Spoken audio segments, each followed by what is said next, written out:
Amamos tu presencia, oh Dios. Amamos tu presencia, oh Dios.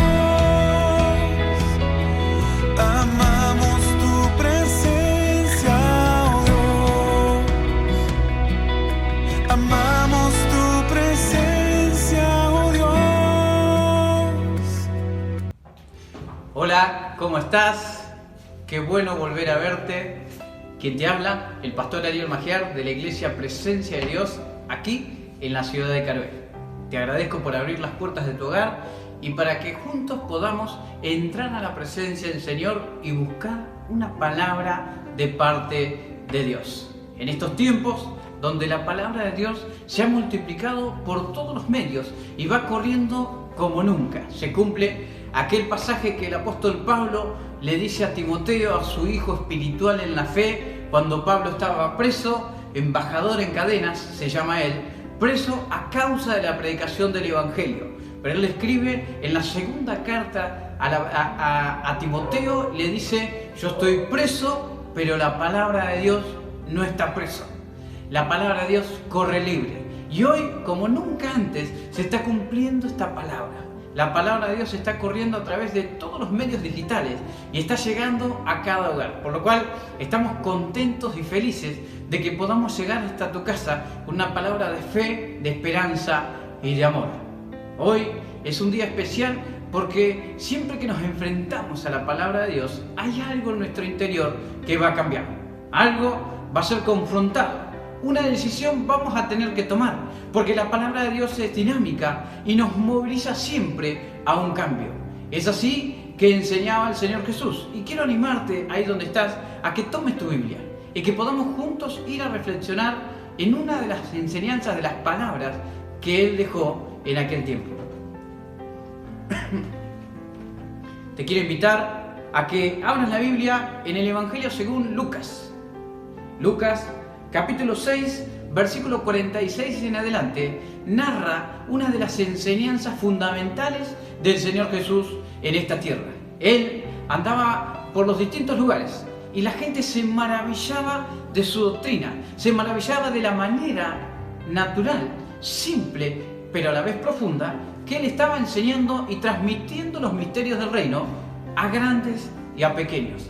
Claro, esto generó alrededor de Él una nube, primero de popularidad, ¿sí? Porque todo el mundo venía en pos de él, pero también es cierto que los líderes religiosos de aquella época, aquellos que hablaban el nombre de Dios durante muchos años, se llenaron de celos, se llenaron de envidia. ¿Por qué? Porque la gente se iba detrás de Jesús. Pero Jesús tenía algo que ellos no tenían. Jesús tenía un poder en sí mismo. No era tanto el mensaje innovador, sino la autoridad espiritual que tenía a la hora de enseñar las palabras. ¿Por qué? Porque la misma gente lo reconocía. Decían que se admiraban de su doctrina. Doctrina es enseñanza. Pero también se admiraban de que les hablaba como alguien que tenía autoridad para soltar todas aquellas palabras. Eran las mismas palabras que quizás habían escuchado en boca de otros líderes religiosos. Había muchas personas que hablaban de parte de Dios en aquel tiempo. Pero sin embargo, ninguno tenía peso espiritual porque tenían vidas cargadas de pecados, vidas ocultas, vidas paralelas, que le restaban autoridad a su mensaje. Por eso cuando el Señor Jesús vino, que era santo, que era enviado por Dios, que era el Hijo de Dios en la tierra, empezó a enseñar y la gente empezó a escuchar y sus oídos espirituales fueron abiertos y entendieron que Él era el Mesías. Entendieron que Él tenía algo de parte de Dios para sus vidas. Es esto lo que experimentaron los que iban en el camino de Maús. Una vez que Jesús resucitó, una de las historias que él cuenta es que se aparece a dos que iban viajando. Toda la nación estaba consternada porque Jesús había sido crucificado. Todos lo daban por muerto, pero los ojos de ellos estaban velados y no pudieron ver ni entender que era Jesús, la persona que se habían echado en su camino. Y les empezó a hablar y les empezó a comentar algunas cosas y en un momento desapareció del medio de la cena. Cuando ellos entendieron que era Jesús, hubo una declaración que marcó la enseñanza que Jesús estaba dando. Y uno lo miró al otro y dice, ¿no ardía nuestro corazón adentro nuestro cuando nos abría la Escritura? es que Jesús producía eso. Jesús no solamente enseñaba la Escritura, sino que movilizaba los corazones. Ardía el corazón de la gente porque les hablaba con autoridad espiritual. Y es este momento el que Él confronta nuevamente al pueblo, a todos los que lo estaban oyendo, y les dice, Lucas capítulo 6, versículo 46 en adelante, dice, ¿por qué me llamáis Señor, Señor, y no hacen lo que les digo? Todo aquel que viene a mí y oye mis palabras y las hace, les indicaré a quién es semejante. Es semejante al hombre que al edificar una casa cavó y ahondó y puso su fundamento sobre la roca. Y cuando vino la inundación, el río dio con ímpetu contra aquella casa y no la pudo mover, porque estaba fundada sobre la roca. Mas el que oyó y no hizo, semejante es al hombre que edificó su casa sobre la tierra, sin fundamento, contra el cual el río dio con gran ímpetu y luego cayó, y fue grande la ruina de aquella casa. Esta historia se repite una y otra vez en los evangelios. En otro evangelio está escrito que el segundo hombre edificó sobre la arena. Y esto nos habla de la geografía de lo que hoy es Palestina, de lo que hoy es Israel al lado. Toda aquella geografía es un terreno arenoso, porque es una zona desértica, por lo cual a la hora de edificar, a la hora de plantar una construcción, uno tiene que ahondar mucho en el terreno hasta llegar al lugar firme. Pero claro, es un trabajo invisible, es un trabajo que nadie ve. Hay recursos económicos que se van a ir abajo de la tierra y que nadie va a ver. Esto me hace acordar a cuando empecé a edificar mi casa. Sí, en Mar del Plata yo edifiqué mi propia casa. Y recuerdo que compramos el terreno con mi esposa, éramos recién casados, así que teníamos muchas expectativas, no teníamos muchos recursos económicos, pero sacamos un terreno a pagar en una inmobiliaria. Así que nos dieron posesión ahí del terreno y teníamos un dinerito guardado, ahorrado, con mucho esfuerzo, los dos trabajamos y juntamos una cantidad X de dinero. Fuimos, compramos un montón de materiales y los dos totalmente inexpertos en el tema, miramos los materiales a nuestro alrededor y decíamos, bueno, este es el inicio de nuestra casa. Ella se imaginaría en su cabeza hasta dónde llegaría la casa con esos materiales que habíamos comprado. Pero llegó el momento de hacer los cimientos, así que hicimos una zanja tremenda, 90 centímetros de profundidad por todos los 100 metros cuadrados que daba la casa con sus divisiones.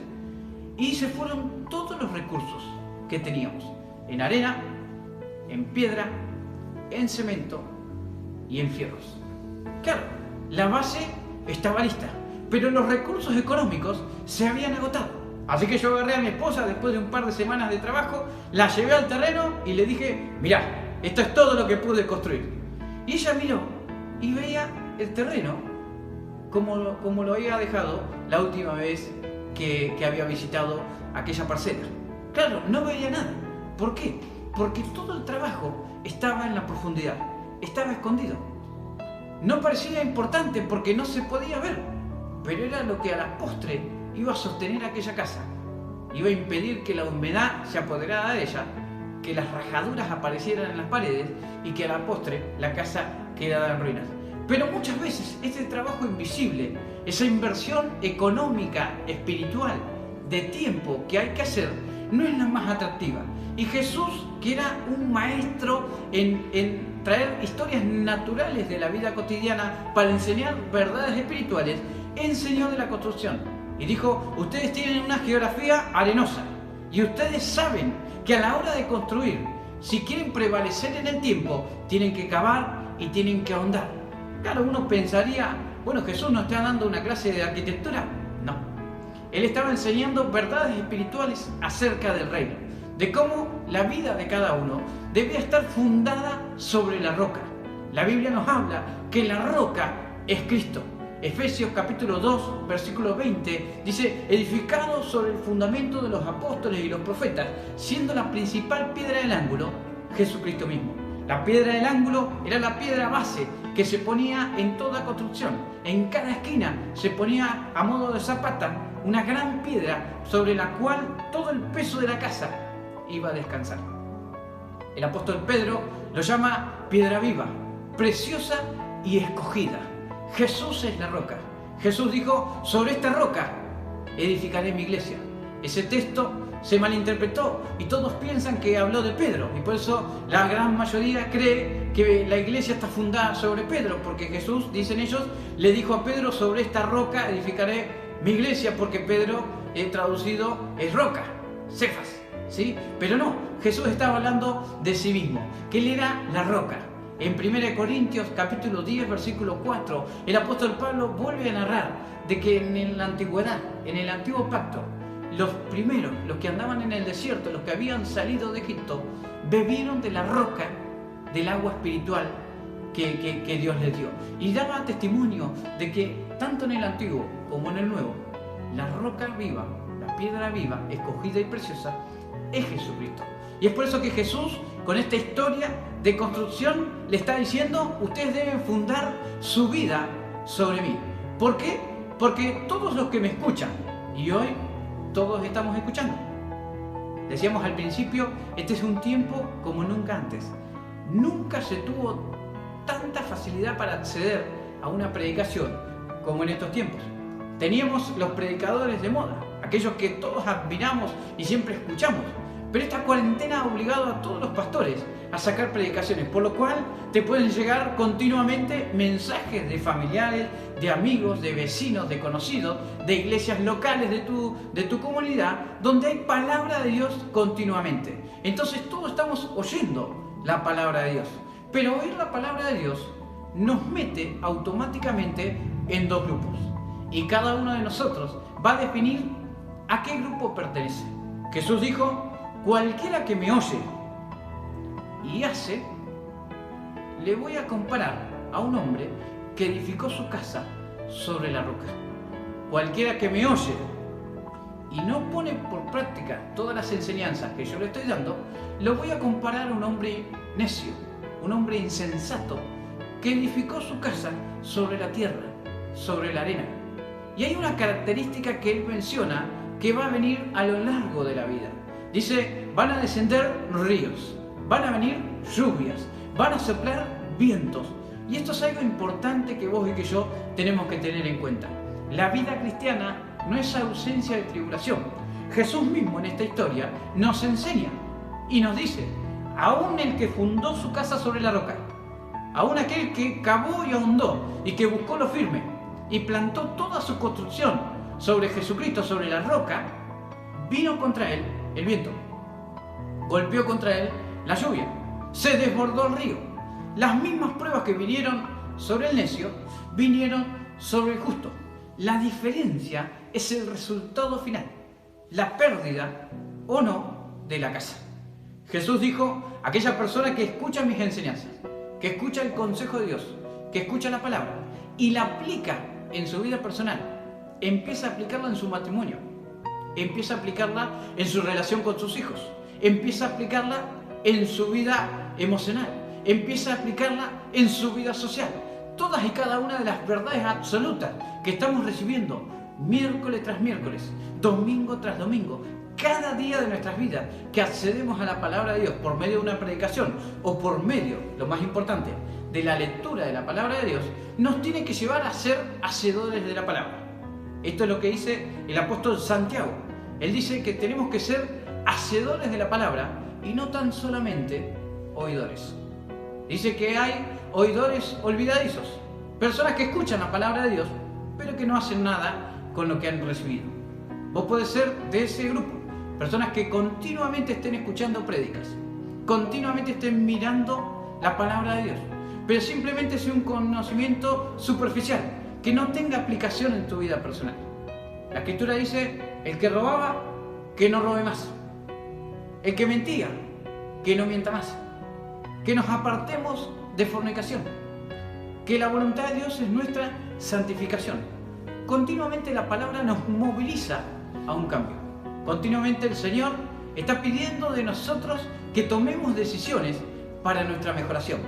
Está pidiendo de nosotros que tomemos decisiones para nuestra santificación, que va a redundar en bendición total, no solamente en nosotros, sino en nuestros hijos y en nuestros nietos. Por eso el Señor Jesús nos alienta a que apliquemos todas y cada una de sus enseñanzas. Y Santiago después, más adelante, lo afirma y dice: sean hacedores de la palabra y no tan solamente oidores. Usted tiene que escuchar y tiene que buscar la manera de aplicar en su vida personal. Y es ahí donde usted y yo vamos a ser bendecidos y vamos a tener resultados positivos y de bendición en nuestra vida. Jesús dice: vino el río, vino el viento, vino la lluvia. La prueba es parte de la vida. La prueba forja el carácter. La prueba nos moviliza. La prueba nos promociona. La prueba nos da experiencia en la vida. Pero la prueba no ha venido a tu vida, no ha venido a la mía, para derribarnos, para destruirnos. La clave está en el fundamento. La clave está en la vida de intimidad que vos y que yo tengamos. La clave está en que en cada construcción que hagamos, sea matrimonial, familiar, laboral, decisiones de estudio, con quién me voy a casar, cualquier tipo de decisión, cualquier tipo de construcción en tu vida personal, esté fundada en la voluntad de Dios. Que vos puedas pedir el consejo de Dios, que ores, que busques la dirección de Dios y que sepas si Él te autoriza, si Él te bendice en esa decisión. Este es el primer grupo, aquel que escucha y hace, aquel que escucha y consulta, aquel que escucha y aplica en su vida personal las enseñanzas de Jesús. Las enseñanzas son maravillosas, pero no son para que las pongamos en un cuadrito o digamos qué linda predicación. No, es para que vos y que yo las apliquemos en nuestra vida personal y obtengamos bendición. Porque un día va a venir la prueba y hoy nos toca transitar un tiempo de prueba, un tiempo de pandemia, un tiempo que nunca antes se había visto. La crisis está en muchos sectores del mundo. Hay mucho temor, hay mucha incertidumbre, pero vos y yo estamos fundados sobre la roca. Vos y yo no tenemos temor en nuestro corazón. ¿Por qué? Porque sabemos que el río, que el viento, que el granizo, que todo lo que venga sobre nuestras vidas no nos va a derribar. Porque estamos plantados en Jesucristo, la piedra viva, escogida, preciosa. Por eso te animo en este tiempo, más que nunca, que puedas aplicar todas y cada una de las predicaciones que el Señor Jesús te hace llegar hasta tu casa. Y que vos y yo seamos hacedores de la palabra y no tan solamente oidores. Jesús habló muchas veces de este tipo de personas. Personas que reciben la palabra con gozo, pero que no permanecen en el tiempo. Que las pruebas, que los afanes, que las indecisiones, que el cambio de prioridad los hace alejarse del Señor. Y el final es la ruina. El final es la vergüenza. Porque Jesús dijo: apartados de mí, nada pueden hacer. Pero la voluntad de Dios, mi hermano querido, en este día para vos y para mí, es que estemos plantados en Él, que tengamos nuestra casa, nuestra edificación, todo lo que soñamos, nuestra familia, nuestros proyectos, nuestros sueños, las cosas más anheladas de nuestro corazón, plantados en Jesucristo, para obtener bendición y vida eterna en todo lo que hagamos. El Salmo 127 dice: en vano edifican la casa los edificadores, si Jehová no edifica. La clave de toda construcción no es la mano de obra. La clave de toda construcción es que Dios esté con nosotros. Porque en apariencia los dos sujetos se parecían, ¿sí? Uno podía mirar desde lejos y decir: bueno, no se nota demasiado. Es más, uno parece avanzar mucho más rápido que el otro. Porque mientras uno iba para abajo en el cimiento, el otro iba para arriba con los ladrillos, ¿sí? Y uno podía pensar equivocadamente diciendo: bueno, pero este es mucho más exitoso, este avanza mucho más. Y así pasa muchas veces. Las carreras cortas, los atajos nos conducen a un éxito inicial, pero cuando viene el viento, cuando viene la lluvia, cuando viene el río, la ruina es mucho más grande. Los dos edificaban, los dos escucharon la palabra de Dios, pero la diferencia se marcó el día de la prueba. La diferencia se marcó al final de sus días. Pero cuando vos y yo tomamos la iniciativa de que cada palabra de parte de Dios que venga a nuestra vida, le vamos a pedir al Señor que nos dé la fuerza para aplicarla, que nos dé la sabiduría que viene del cielo para poder llevar a cabo todas y cada una de sus enseñanzas en nuestra vida, a pesar de que este tesoro está en este vaso de barro tan frágil. Vos y yo vamos a ser vencedores en todo lo que emprendamos. Santiago habla de que seamos hacedores de la palabra y no tan solamente oidores, Pero al final, en el versículo 15 del capítulo 1, dice que el hacedor será bienaventurado, será muy feliz, será dichoso en todo lo que hace. La promesa de parte de Dios para tu vida y para la mía es esta, que si vos y yo oímos y hacemos, vamos a ser bienaventurados en todo.